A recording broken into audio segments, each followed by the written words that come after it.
And we are live. Welcome to another Happy Snack at Noon, our weekly snack for happiness, money flow, and life mastery. If this is your first time joining here, my name is Wei from the Six Figure Academy, where we do focus on providing resources and tips about money flow, improving your mindset, and creating happiness in your life.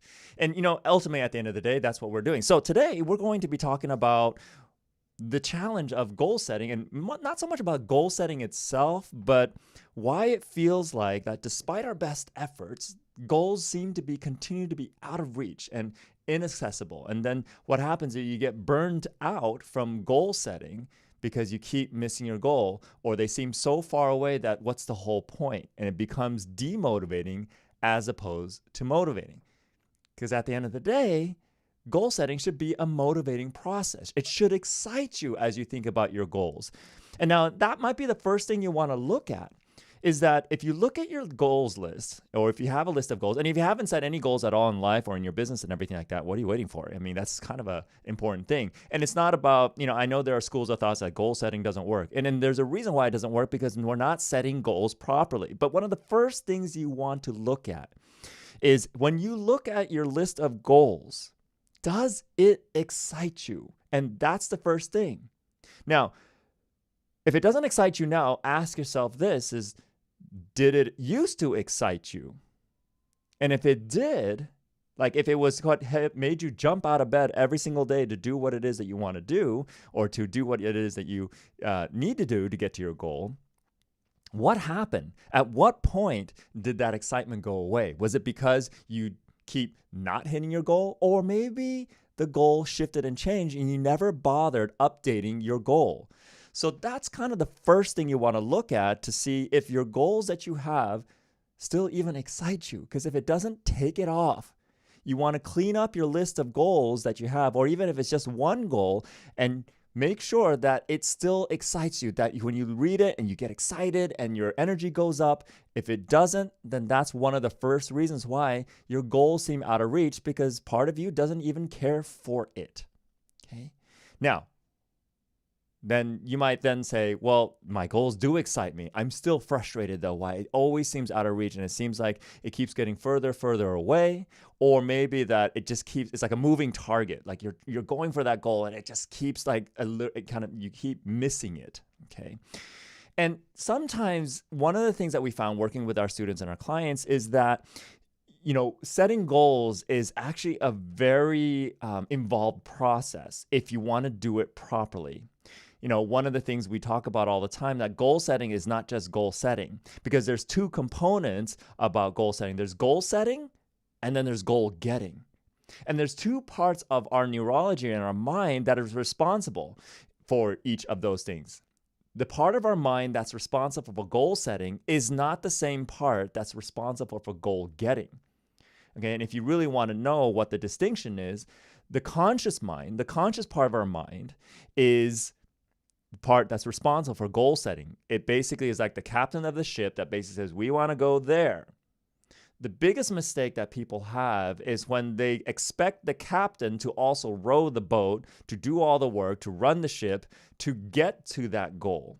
And that's why many of us burn out. And that's a missing piece, that people who set goals don't make the distinction to understand what it all takes to effectively and consistently get the goals. Because goal setting is one thing, but if you don't have a goal getting strategy and process, then you're just setting goals and setting yourself up for what? Disappointment, frustration, or even failure for never being able to get your goal.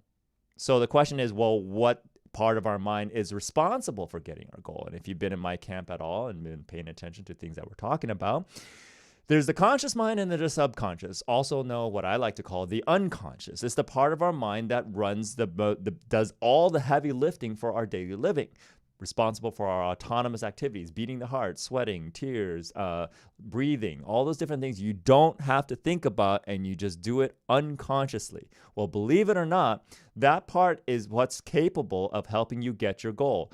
That part is primarily responsible for doing the heavy lifting, to making all the decisions, mental, emotional, and physical decisions necessary to help you achieve the goal that you set. The captain of the ship is the conscious mind. The crew that moves that ship in the direction that the captain is pointing to is the unconscious or subconscious mind. And if we don't have a strategy in place to activate the unconscious mind to get the goal that we set, then it will always feel like your goals are basically out of reach. Okay, imagine being a captain of a ship is we need to go there, and the unconscious mind or the crew does nothing about it. So the conscious mind, the captain is saying, I want to go there, but it's out of reach. Why? Because the ship is not moving in that direction. It might be moving in a totally different direction. Okay, so it's about bringing those two pieces together and understanding where to delegate the task, so to speak, to get your goal setting of the conscious mind, and then getting your unconscious mind. Now the question is, well, wait, if that's unconscious, how do I get the unconscious mind to do that?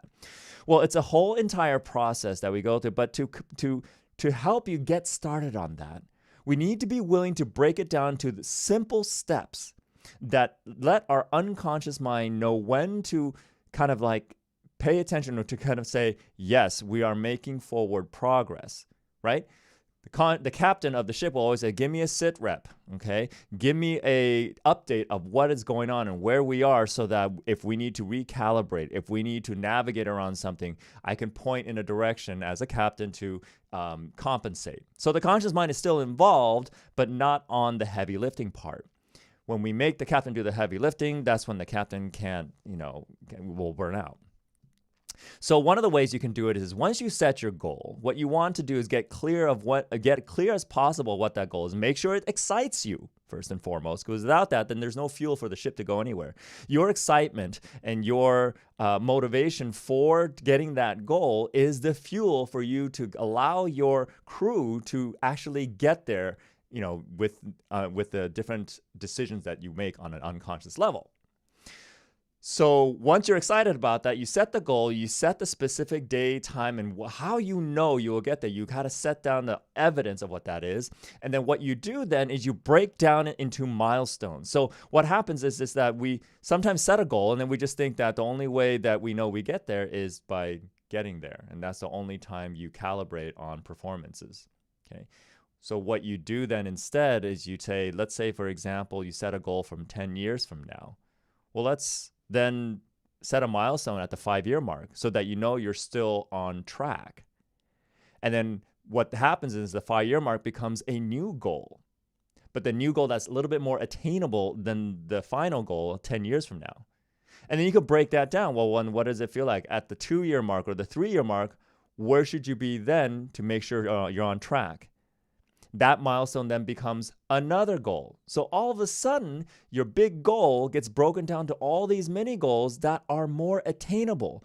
And so when you get feedback and get these different milestones, then things start to become, you don't feel like it's so far away that you can't reach it. Because a lot of times we feel that it's out of reach, but you're still actually making progress, but then you quit because you feel like it's unattainable despite making progress. And that's because there were no milestones in place to give your captain feedback that you are actually on path or on your way or making progress.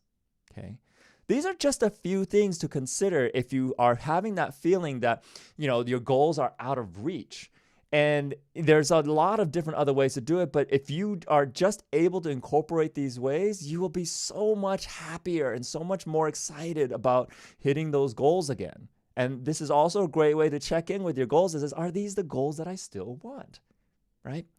So we'd love to hear your thoughts below in the comments about your goal setting and even goal getting techniques. Or do you even have a goal getting strategy?